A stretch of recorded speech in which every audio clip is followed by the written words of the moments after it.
Teman-teman, di gugusan Kepulauan Andaman di Teluk Benggala, tepatnya di bagian barat selatan Pulau Andaman Selatan, ada sebuah pulau terpencil yang di dalamnya dihuni sekelompok masyarakat primitif yang dikenal dengan sebutan yang sama dengan nama pulau itu, yaitu Sentinel.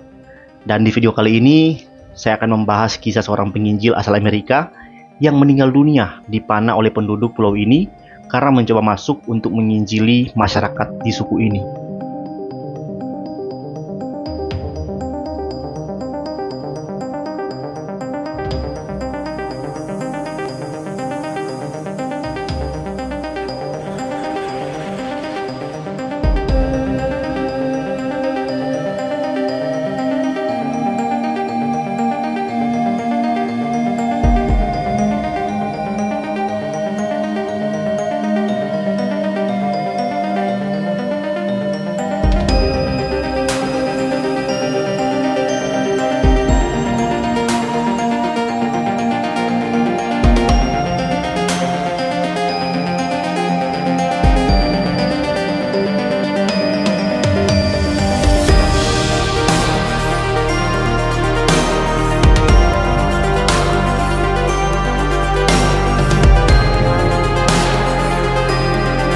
Nama lengkapnya adalah John Allen Chau.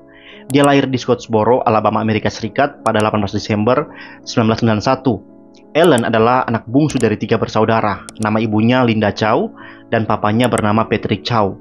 Ibunya adalah seorang pelayan di persekutuan kampus yang bernama Chi Alpha, sedangkan ayahnya adalah seorang psikiater. Di waktu masih kecil, diketahui Allen ini merupakan seorang anak yang katanya sangat tertarik untuk berpetualang. Dia itu selalu mengikuti kegiatan ekstra seperti hiking, berkemah, dan sebagainya. Bahkan dia dikenal berprestasi dalam sebuah klub sepak bola yang aktif beramal dan dia sangat dekat dengan semua orang. Allen adalah seorang pemuda Kristen yang terdidik. Dia berkuliah di Oral Roberts University di Oklahoma dan pada tahun 2014 dia lulus dengan gelar sarjana dalam bidang olahraga dengan predikat cum laude. Sebelum Allen mengalami kejadian naas pada tahun 2018 itu, sebenarnya Allen ini sudah pernah mengikuti perjalanan misi bersama dengan sebuah tim misionaris yaitu All Nation Evangelical yang berpusat di Kansas. Allen bersama tim ini pergi ke berbagai daerah seperti ke Meksiko, ke Afrika Selatan, bahkan sampai ke Kurdistan di Irak. Sebelum 2018, tepatnya 2015 dan 2016, sebenarnya dia pernah mengunjungi Pulau Andaman bersama dengan tim misionarisnya ini, tetapi hanya sekedar membawa bantuan kepada mereka, dan pada tahun-tahun itu juga dia belum punya tekad yang kuat untuk pergi sendiri ke Pulau Sentinel. Pada tahun 2017, tim misionaris All Nation ini kembali merancangkan sebuah perjalanan misi dan mereka membuat sebuah camp pelatihan yang rencananya akan pergi ke sebuah desa, bukan Sentinel, tapi di Pulau Andaman juga, yang dimana di dalamnya ada staf mereka yang sedang berpura-pura menjadi masyarakat suku untuk melakukan penginjilan. Dan di saat inilah Allen punya tekad yang lebih jauh lagi, yaitu dia ingin pergi ke Pulau Sentinel dan berkeinginan untuk menjadi misionaris pertama yang membawa Kristen masuk ke sana. Akhirnya dari 2017 sampai 2018, Allen itu mendirikan sebuah kediaman pribadinya di Port Blair di ibu kota Andaman, dan di sini dia memprepare seluruh peralatan penginjilannya dengan suku Sentinel. Ada hadiah untuk masyarakat Sentinel dan juga terutama alat-alat untuk melakukan kontak dengan suku Sentinel ini. Kan karena orang-orang belum tahu nih apa bahasa dan bagaimana cara mereka berkomunikasi, maka alat yang Allen persiapkan itu seperti kartu-kartu bergambar yang sekiranya bisa memberikan pemahaman tentang iman Kristen bagi masyarakat suku Sentinel. Pada saat itu, beberapa bulan sebelumnya, sebenarnya pemerintah sudah sempat membuat peraturan ketat mengenai pulau ini, yang mana pemerintah itu melarang orang untuk mengunjungi pulau ini kecuali mendapatkan izin resmi dari pemerintah pusat di India. Tapi diketahui karena badan misi Allen Chau memang sudah sering keluar masuk ke Andaman dan sering membuat bantuan sosial bagi mereka, jadi mereka diketahui sudah memiliki seperti izin lah untuk melakukan perjalanan ke berbagai tempat di Andaman ini, termasuk ke Pulau Sentinel ini. Tapi meskipun begitu, mereka tetap harus diawasi oleh para penjaga dan guide yang telah disiapkan untuk melihat Pulau Sentinel dari jauh. Jadi dengan nama tim misionarisnya, Allen ini punya seperti lampu hijau lah untuk dia pergi menginjil ke sana. Dan pada bulan November, setelah selesai mempersiapkan segala peralatan perjalanan dia, Allen pun memutuskan untuk memasuki Pulau Sentinel, yang kala itu dia yakini sebagai tempat terakhir di mana Injil belum pernah masuk. Dan setibanya di lokasi keberangkatan dia ke Pulau Sentinel, dia dimantapkan dulu persiapannya oleh rekan-rekan misionarisnya. Dia diberikan vaksin agar kalau di sana ada penyakit, dia nggak tertular, ataupun kalau dia punya penyakit, dia nggak menularkan mereka di sana. Ellen juga dikarantina beberapa jam dan juga menjalani beberapa pelatihan medis dan linguistik oleh tim misionarisnya. Dan setelah menjalani semua itu, Ellen pun siap untuk berangkat. Dia menyewa 2 nelayan dan membayar Rp25.000 untuk membawa dia pergi mendekat ke Pulau Sentinel. Pada tanggal 15 November, perjalanan pertama dia dengan perahu nelayan. Perahu itu mendekat hingga 500-700 meter dari pantai Sentinel. Dan Ellen Chow turun sendiri menggunakan sebuah kano menuju tepi pantai Pulau Sentinel, ke spot yang memang seringkali terlihat ada orang-orang suku menunjukkan diri di sana.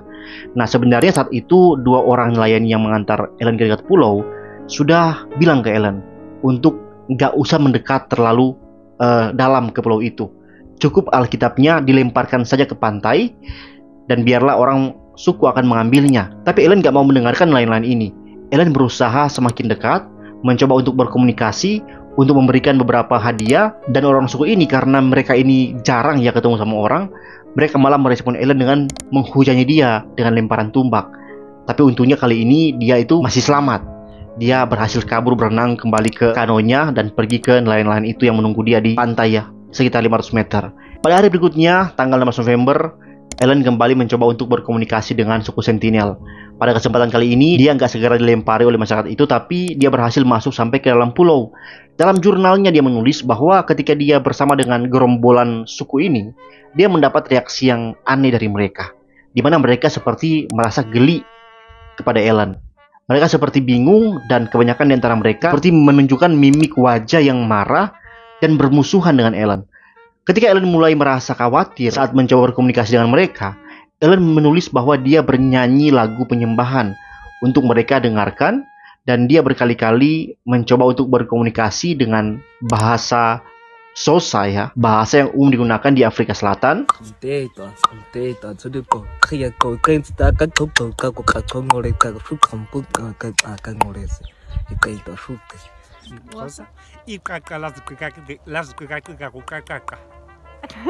Very good, thank you. Dan dia menulis bahwa saat dia bernyanyi, mereka terdiam. Tapi setelah Ellen selesai menyanyi, Ellen mencoba berbicara dengan bahasa Xhosa. Mereka langsung tiba-tiba menertawakan dia ketika dia mencoba berbicara dengan bahasa Xhosa dia.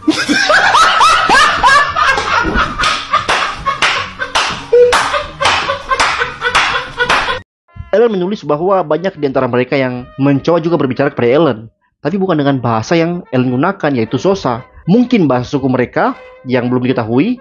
Dan saat mereka berbicara kepada Ellen, mereka selalu menggunakan nada tinggi dan marah-marah. Saat kunjungan kedua Ellen ini, dia pada akhirnya mendapatkan kesan yang buruk juga, di mana dia berlari keluar dengan memegang Alkitab yang sudah ditembusi busur panah.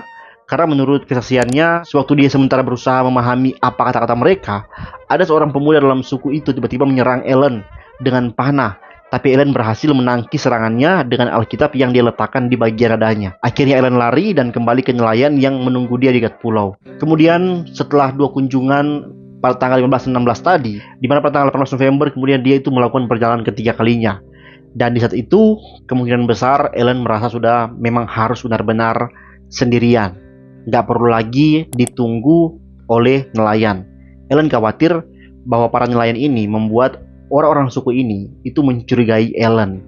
Makanya pada saat itu Ellen meminta supaya tidak usah menunggu dia di dekat pantai, karena Ellen ini sudah bertekad untuk tinggal berbaur dan menetap bersama dengan suku Sentinel. Pada hari itu, setelah beberapa jam nelayan itu pergi, entah kenapa mereka kembali lagi untuk mengecek Ellen di pulau itu. Padahal Ellen sudah bilang nggak usah mereka kembali, tapi mereka kembali. Dan benarlah teman-teman, saat mereka sudah mendekat ke pulau ini, hal yang mereka lihat adalah hal yang mungkin sudah mereka duga sebelumnya. Mereka melihat tubuh Ellen ini sudah diseret-seret ke sana kemari di pinggir pantai oleh masyarakat suku Sentinel.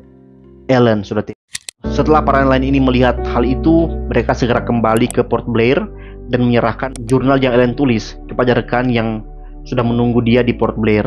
Rekannya ini kemudian menyampaikan kabar duka ini kepada keluarga Ellen di Amerika, yang kemudian keluarganya ini segera menghubungi konsulat jenderal Amerika di Chennai untuk membantu proses evakuasi dari mayat Ellen di Pulau Sentinel. Pemerintah Andaman sendiri yang menyadari kasus ini setelah 2 hari kematian Ellen, pada tanggal 21 pemerintah memerintahkan pembatasan akses publik secara ketat ke pulau ini. Di sisi lain, ada banyak upaya dari pihak berwenang India yang ingin membantu menemukan jenazah dari Ellen. Tapi usaha ini nggak berhasil karena saat mereka mencoba berkomunikasi dengan masyarakat suku, mereka pun mendapatkan respon yang sangat berbahaya. Yang kalau dipaksakan, masyarakat suku ini bisa saja menyerang dan memakan semakin banyak korban, dan dendam juga bisa muncul yang bisa berakibat pada peperangan antar pihak berwenang dengan masyarakat suku kan. Nah di sisi lain, Ellen Chow yang sudah meninggal ini itu mendapatkan kritikan dari Survival International yang mengatakan bahwa Ellen bisa saja menularkan patogen ke Pulau Sentinel, yang mana itu sangat berbahaya dan dapat memunahkan suku ini, mengingat kehidupan penduduk ini masih sangat natural dan bisa saja rentan terhadap berbagai macam penyakit. Selain Ellen Chow, Badan Penginjilan yang melatih dan mengutus Ellen juga itu mendapatkan kritikan oleh netizen di medsos kala itu. Termasuk ayah Ellen Chow sendiri itu menyayangkan pihak Al-Nation Evangelical karena mengajarkan visi kekristenan yang ekstrim kepada Ellen anaknya. Hingga kini kabar kematian Ellen itu sudah menggemparkan dunia dan menjadi kontroversi tentang penginjilan ke masyarakat suku pendalaman. Apakah cara seperti Ellen Chow ini wajar dilakukan sebagai seorang martir, ataukah seharusnya ada cara lain yang mungkin lebih aman? Nah, kalau menurut saudara bagaimana? Apakah Ellen Chow ini telah melakukan suatu panggilan yang mulia, atau saudara setuju dengan ayahnya Ellen bahwa cara Ellen ini adalah cara yang ekstrim yang mungkin bisa kita sebut dengan istilah kurang berhikmat? Silahkan komen pendapat kalian di kolom komentar. Oke saudara, sekian pembahasan kita kali ini.